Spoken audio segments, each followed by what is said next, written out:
Hello friend, જય શ્રી કૃષ્ણ. આજે આપણે ક્રિસ્પી અને ટેસ્ટી એવા માત્ર 10 મિનિટમાં બની જાય તેવા ફરાળી ભજીયા બનાવીશું. તો આ ભજીયા બહારથી ક્રિસ્પી અને અંદરથી એકદમ સોફ્ટ અને જાળીદાર, સ્વાદમાં બહુ ટેસ્ટી એવા માત્ર 10 જ મિનિટમાં આ ફરાળી ભજીયા બની જશે. તો ઘરની સામગ્રીનો ઉપયોગ કરીને આ ફરાળી ભજીયા બનાવીશું. તો ચાલો રેસીપી શરૂ કરીએ. તો તેના માટે મેં અડધી વાટકી સાબુદાણા અને અડધી વાટકી મોરૈયો એમ બંને મેં સરખા પ્રમાણમાં લીધું છે. તો આટલા સાબુદાણા અને મોરૈયાથી 2 વ્યક્તિ ખાઈ શકે એટલા ફરાળી ભજીયા બનશે. તો આ રીતના સાબુદાણા અને મોરૈયો તમને કરિયાણાની દુકાને બંને વસ્તુ મળી રહેશે. તો આ બંનેને નાના મિક્સર જારની અંદર લઈ અને આપણે દળદળ પીસી લેવાનું છે. તો આ દરદરું પીસવાનું છે, જાડું રાખવાનું નથી. તમારું જેમ ઝીણું પીસાયેલું હશે એમ આ ભજીયા એકદમ સોફ્ટ એવા બનશે. તો આ રીતનું દરદરું પીસી અને એક બાઉલની અંદર લેશું. જો તમને થોડું જાડું લાગે તો તમારે બીજી વાર એને દળી લેવાનું. તો એક બાઉલની અંદર લઈ આ બંને લોટનું માપ જોઈએ તો 1 વાટકી જેટલો લોટ છે. તો 1 વાટકી આપણે છાશનો ઉપયોગ કરશું અને આ ભજીયા આપણે છાશમાં જ બનાવવાના છે. અથવા તો તમે અડધી વાટકી દહીં અને અડધી વાટકી પાણી એમ બંને મિક્સ કરીને પણ લઈ શકો. પણ પાણીમાં માત્ર બનાવવાના નથી. આ ભજીયા છાશમાં બનાવવાથી ભજીયા સ્વાદમાં તો ખૂબ જ સરસ બનશે, પણ સોફ્ટ પણ બનશે. તો આ રીતનું મિશ્રણ તૈયાર કરીને ઢાંકીને 10 મિનિટ માટે રહેવા દેશું. તો એકદમ નાની સાઈઝના મેં 3 બટેટા લીધા છે. જો તમારે આગળ બટેટું મોટું હોય તો તમારે માત્ર 1 જ બટેટું લેવાનું છે. તો આ બટેટાને છાલ કાઢી અને આપણે ખમણીએથી ખમણી લેશું. તો તમારે આગળ કોઈ પણ ખમણી હોય તેનાથી તમારે આ રીતે બટેટું ખમણી લેવાનું છે. તો 1 વાટકા જેટલું બટેટું ખમણીને તૈયાર થયું છે.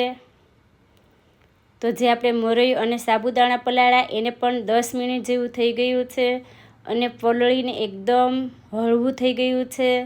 તો આ રીતનું એકદમ સરસ પલળી જાય ત્યાં સુધી આપણે 10 થી 15 મિનિટ પલાળવા દેવાનું છે. પછી ખમણેલા બટેટા, 1 વાટકો લીલા ધાણા એડ કરશું. તો ધાણાનું પ્રમાણ મેં થોડું વધારે રાખ્યું છે.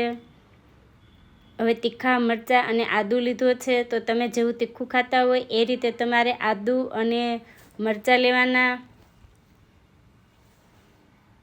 તો મરચાંની જગ્યાએ મરચીનો પણ ઉપયોગ કરી શકો. 2 ચમચી જેટલા સિંગદાણા, 10 થી 15 આખા મરી, 2 ચમચી જેટલા આખા ધાણા, બધી વસ્તુને આપણે સાથે ક્રશ કરી લેશું. તો સાવ ચટણી જેવું ક્રશ કરવાનું નથી, પણ આ રીતનું અધકચરું ક્રશ કરી અને એડ કરશું. સ્વાદ અનુસાર મીઠું એડ કરીએ. બધી વસ્તુને આપણે મિક્સ કરી લેશું. તો અત્યારે હવે છાશ કે પાણીની જરૂર નહીં પડે. આ રીતના જ આપણે મિક્સ કરી લેશું. તો આ રીતનું મિક્સ થયું છે. તો બિલકુલ છાશ કે પાણીની જરૂર નહીં પડે. બટેટામાં પણ પાણીનો ભાગ હોય છે અને ધાણામાં પણ હોય છે. તો આ રીતના આપણે હાથેથી જ એકદમ સરસ રીતે મિક્સ કરી લેશું. અને આ રીતે હાથમાં લઈએ તો ખ્યાલ આવશે કે આ રીતના સરસ ભજીયા પડી જાય એવું આપણું આ મિશ્રણ બનીને તૈયાર થયું છે. તો આપણું તેલ પણ ગરમ થઈ ગયું છે. તો આ રીતે પાણીવાળા હાથ કરી અને આપણે ભજીયા પાડી લેશું. તો ગેસની ફ્લેમ અત્યારે એકદમ સ્લો રાખવાની નથી, પણ મીડિયમ રાખવાની છે. તો આ રીતે તમારે જે સાઈઝના ભજીયા પાડવા હોય, નાના કે મોટા, એ રીતે થોડા પાણીવાળા હાથ કરી અને આ રીતે ભજીયા પાડી થોડી વાર માટે તળાવવા દેવાના. પછી ઝારાથી ફેરવવાના છે. પાડીને તરત ફેરવશો તો ભજીયા કાચા જશે અને તૂટી જશે.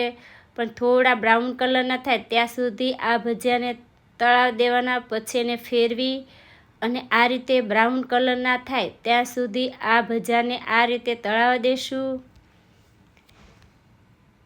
તો એકદમ ક્રિસ્પી એવા આ ભજીયા બનશે. તો જેટલા તેલની અંદર ભજીયા આવે એ રીતે આ રીતે ભજીયાને આપણે પાડી લેવાના. જેટલા તેલની અંદર સમાય એ રીતે આ રીતે ભજીયાને આપણે પાડી લેશું. તો આ વાતનું તમારે ખાસ ધ્યાન રાખવાનું છે કે ગેસની ફ્લેમ અત્યારે એકદમ સ્લો રાખવાની નથી. પણ મીડિયમ રાખવાની છે. જો સ્લો ઉપર તળશો તો ભજીયા કાચા રહેશે અને ગેસની ફ્લેમ હાઈ રાખીને તળશો તો અંદરથી કાચા અને બહારથી ભજીયા લાલ થઈ જશે. એટલે ગેસની ફ્લેમ મીડિયમ જ રાખી અને આ ભજીયાને બ્રાઉન કલરના થાય ત્યાં સુધી તળાવવા દેવાના. તો આ રીતે તળાતા થોડી વાર લાગશે પણ બહારથી એકદમ ક્રિસ્પી અને અંદરથી સોફ્ટ એવા ભજીયા બનશે. જો તમારે ભજીયા એકદમ પોચા એવા ખાવા હોય તો થોડા સોડા એડ કરવાના, પણ સોડા વગર આ ભજીયા ખૂબ જ સરસ લાગશે. તો બહારથી એકદમ ક્રિસ્પી અને અંદરથી એકદમ ટેસ્ટી, સોફ્ટ અને જાળીદાર એવા ભજીયા બનીને તૈયાર થયા છે. તો આ ભજીયા મેં અત્યારે દહીંની સાથે સર્વ કર્યા છે, પણ તમે ગ્રીન ચટણી અથવા આંબલીની ચટણી અથવા સોસ અથવા દહીં કોઈ પણ સાથે ખાશો પણ ખાવાની ખૂબ જ મજા આવશે. બહુ ટેસ્ટી એવા આ ભજીયા માત્ર 10 જ મિનિટમાં બની જશે અને ઘરમાં નાનાથી માંડી બધાને ભાવે એવા ટેસ્ટી એવા આ ભજીયા એકવાર ચોક્કસ ટ્રાય કરજો. ખરેખર ખાવાની ખૂબ મજા આવે એવા માત્ર 10 જ મિનિટમાં ભજીયા બનીને તૈયાર થયા છે. તો હજી સુધી તમે મારી ચેનલને સબસ્ક્રાઈબ ન કરી હોય તો આવા જ નવા વિડીયો જોવા માટે મારી ચેનલને પ્લીઝ સબસ્ક્રાઈબ કરજો અને આ વિડીયો ગમ્યો હોય તો શેર કરજો, લાઈક કરજો.